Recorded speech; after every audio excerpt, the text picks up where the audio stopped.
Jeepers creepers, where'd you get those creepers? Jeepers creepers, where'd you get those eyes?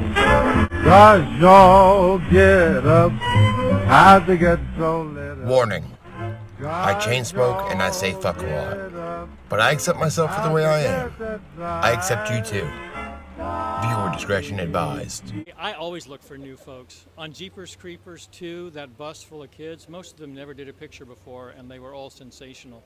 I featured Victor Salva in Pedalwood Part 1, which was actually removed from this channel for some reason. It's on my backup channel, though, Dlux Nation, if you want to check it out. But I never really dove into it. First off, respect to Nathan Forrest winners, and thank you. And thank you to the Millennial Report, because I actually use a lot of you guys' interview in this, because it's pretty telling. One more thing, Nathan's working on a documentary about the whole experience, so keep an eye out for it. It's called The Babysitter. Victor Salva is best known as the man behind the Jeepers Creepers franchise and still makes films in which semi-naked young people are terrorized. In his personal blog, Salva often muses about himself, his place in the world, and his art in general. Quote, "I think my art is just a way for this lost boy to tell the world how he felt, how he feels, and what he hopes for." That's a big bitch. He's a man. He's a grown man, writing about how he's just a lost boy. Lost boy?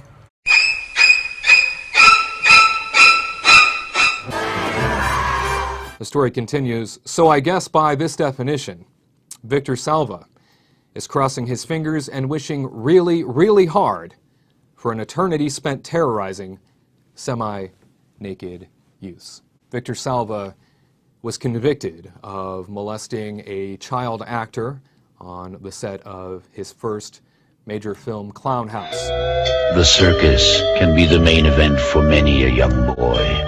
But for Casey, all this clowning around is about to come to an end. Clown House, now available on video cassette. How and when did you become an actor? What got you into the business? Well, I mean, I always wanted to be an actor or a performer, entertainer. It was music, and then it all happened when I met Victor. It wasn't something that I necessarily, I don't think, dreamt about too much as far as being like this famous actor, but because I met Victor when I was 6. He's working at a daycare center. Daycare center? Where one of my mother's friend's daughters attended. And he was talking to her one evening about a film he was making called Goblin's Gold. And now he's still, producing films in his backyard at this point. And he needed somebody to help him with the props. And so my mom's very, very artistic. And so her friend recommended my mom, and that's how my mom met Victor, and she ended up making the Goblin's head for him. And because of her involvement, I was introduced to him, and then from then on, it was kind of like this, wow, he makes movies. And so that's kind of where the idea of being an actor sparked, was from meeting Victor. And tell me, Nathan, who's Victor Salva at this point in your life to you? And who is he to Hollywood in this very moment that you're speaking of? He was unknown in Hollywood at that point. And to me, he was just like one of my parents' friends, more of an acquaintance, I guess, because, he started the grooming process fairly early on. Started talking about Mowgli's loincloth, and so that he could make me one. So he got 2 bandanas and tied them together and made this loincloth, and as he's tying them, he's like fondling me, and that's like my first memory of when the abuse started, and eventually it progressed over the next 5 years. You got to think, it's 6-7-year-old, fall down, skin their knee, they go running to the adult that they trust and feel most comfortable with, and that's who Victor was to me. His grooming process was developing my love and trust, and developing my parents' trust. And so essentially he became a close friend of the family, and then that turned into where it was just like everything for him was sexual. At what point did you realize you were being victimized by a child molester who just happened to also be a Hollywood director? I want to say it was fairly late. I mean, I was kind of naive in that sense. I've always had a very trusting nature. So I guess it probably wasn't until right after Something in the Basement, because Clown House and Something in the Basement were probably a year apart, I want to say, maybe more, maybe a year and a half. And so sometime in between those two films that I like really started to figure out that, you know, and really it had a lot to do with, you know, it being the mid 80s and just the current events at that time. You know, so much of the news was filled with AIDS and homosexuals. And so it was like, that was always the put down at school. That was the burn at school, was to call somebody, you know, a fag or, you know, whatever. So that's really what kind of opened my eyes to it, that not necessarily that it was wrong for an adult to be doing this with a child, because I don't think I really grasped that until he was arrested. And I mean, I did everything I could to protect him when I told my parents and I testified. And so it was really more just, it was the homosexual aspect of it that I got from school that I felt like was, you know, something's not right here, because I've always loved women. Hey, me too. You know, so that's what really the red flags were all about, was that. But again, when you're a victim, you teach yourself, you train yourself to be conditioned to not listen to your gut instincts, to not listen to those, you know, sirens going off, and to ignore the warning flags. So it really, it wasn't until after he was arrested that I really started to discover just how wrong it was. Now, take us up to that point specifically where he ended up getting arrested. How did your parents find out, first of all? What was that conversation like? How did you tip them off to what was happening, that you were being groomed and molested by Victor Salva? My mom had her suspicions for a while. And I kept telling her, you know, nothing's wrong. No, nobody's hurt me. Nobody's touched me. And again, it's all done through manipulating the love and the trust of a child. Right. And so it wasn't because he's threatening violence or anything like that. It was more like he told me that I wouldn't be able to see him anymore and that I wouldn't be able to act anymore. And so that's really, you know, was my motivation, because I've always been try to be pretty honest, even as a kid, you know, and I have a very hard time lying to my mom. And so when she kept asking me, it was like almost a physical pain to lie to her. And Victor was very, very comfortable, I'll say, after almost 6 years of abuse, because he was arrested either right before or just after my 12th birthday. And so by that point, he'd been, you know, getting away with this for a long time, and he was very, very comfortable and almost cocky about it. And so on the set of Clown House, a bunch of the cast and crew had noticed our interactions in the way that, like, he always had me sitting on his lap in the director's chair when I wasn't, you know, in a scene, and just it was very, very inappropriate. And so these, you know, cast and crew members were coming to my mom and just like, what, something's not right. You know, like, that's not normal interaction for a director and a child actor to have. And Really? I thought that was normal. If you sit on my lap today, a kiss, a toy is the price you'll pay. When you tell what you wish for in a whisper, be prepared to pay. If you sit on my lap today, a kiss, a toy is the price you'll pay. That's not normal? A kid like that, one right move and he just blows up. So that's really what just made my mom just keep pressing and pressing and pressing and pressing. And it was like literally within a couple days after wrapping up the shoot, photography for it, that I told her, you know, I have a secret that I want to tell you. And I just told her. And again, I tried to protect Victor. I did. I only told her, like, you know, maybe very little.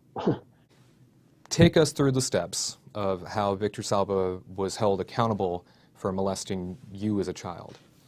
Well, when he was arrested, it was a sting operation, first of all. And so after we finished up principal photography for Clown House because of the cameras we used were literally the ones that George Lucas used for American Graffiti. Wow. And so they were really old, outdated cameras, and they were extremely loud. So every bit of sound on that film had to be dubbed over. And so it was basically a month of shooting and then a month of overdubs. And it was right in between, like right in the first couple days of doing the overdubs that the police did the sting operation and caught him just a couple miles away from his house. And then, I mean, they found, you know, like pretty much a kiddie porn den, just videotapes upon videotapes and photo albums full of like boys modeling underwear for, you know, Macy's or Sears, plus pictures of countless little boys, and all sorts of just really, really disgusting stuff was found. And Victor admitted to all of it. He admitted to all of it until there was an attorney involved, and Coppola is where the attorney came in. Like that's where the money came from for the attorney, for Victor's attorney was.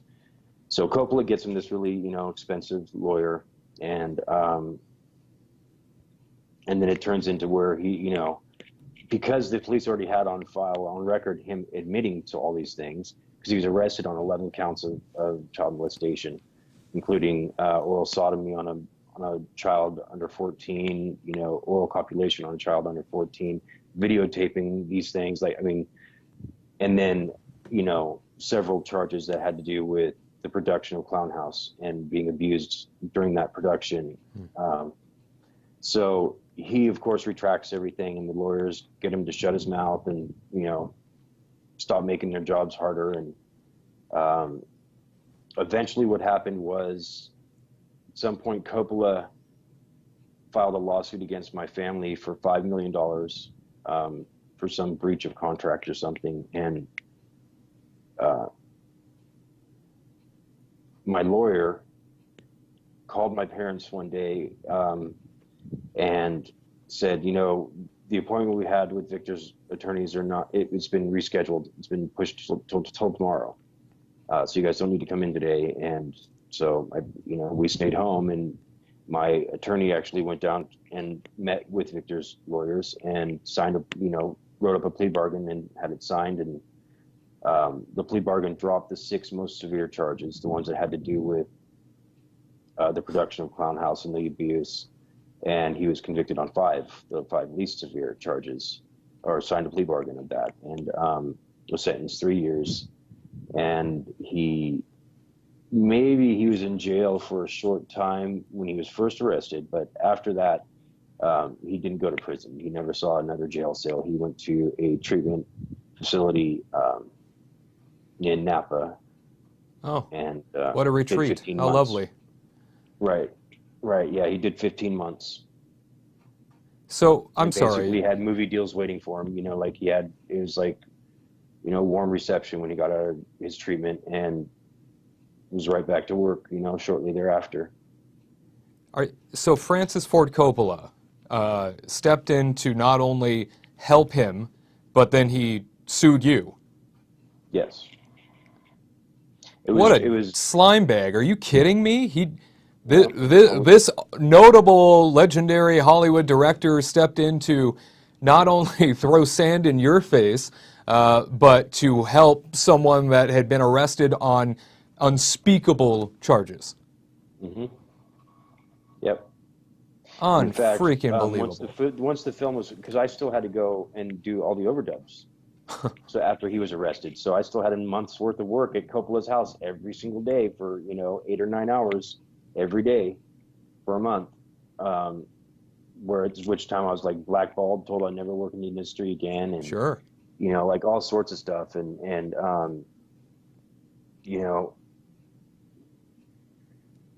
yeah, it was incredible. So tell me, how long did Victor Salva? I mean, you said 15 months. He only served really a 15-month sentence. After molesting you, what was your life like in that period where now he went to jail, not prison, but now he went away for a little bit? What is the aftermath for somebody that has been victimized in relation to all that? Well, at that point, I had lost my best friend. Yeah. You know, my acting career was gone, and the abuse at school was like unbearable. Because our local newspaper, the Contra Costa Times, actually printed my name in an article about, I don't know, about that long, little side column article, and printed my name 7 times, my full name, as well as both my parents' names. And so after that story broke, I went to school that Monday, and it was just an instant thing. Like, all the kids hushed talking and pointing and calling me all sorts of, I mean, I've been called any name you can possibly imagine. It's been, you know, said to me at one point or another. So, and this is all right as I'm coming into puberty, right? Like 7th grade. And so it was, luckily my family loves me, and I had a good therapist, because that was part of the settlement, was that I would go to therapy from 12 to 18. Victor Salva went on to direct other films and continue to work in the industry after being convicted of molesting you, even having to register as a sex offender for life even. How does that make you feel, knowing that he continues to work to this very day? In my opinion, I think it shows, it's a definite, it just shows how really kind of messed up our culture is, and what we accept as a culture, as a society as a whole, what we find acceptable. And then you got people like Eisner down at Disney going on record and saying that it was a one-time inappropriate touching incident between a grown man and a consenting minor. Oh. Right? I mean, think about those words, Wade, right? That's the suggestion in that is very completely opposite of what it really is. You know, first of all, they lied about it being a one-time inappropriate touching incident. And second of all, when you hear the words consenting minor, you think statutory rape at best, right? Like 17, maybe 16 at worst, be 16-year-old kid.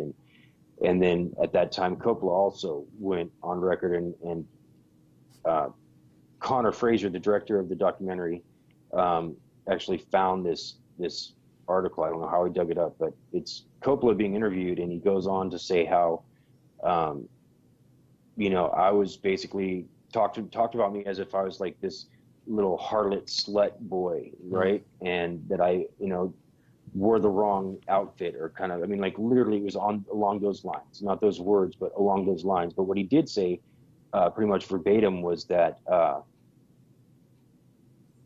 Victor was practically a kid himself. The age difference was none too much. And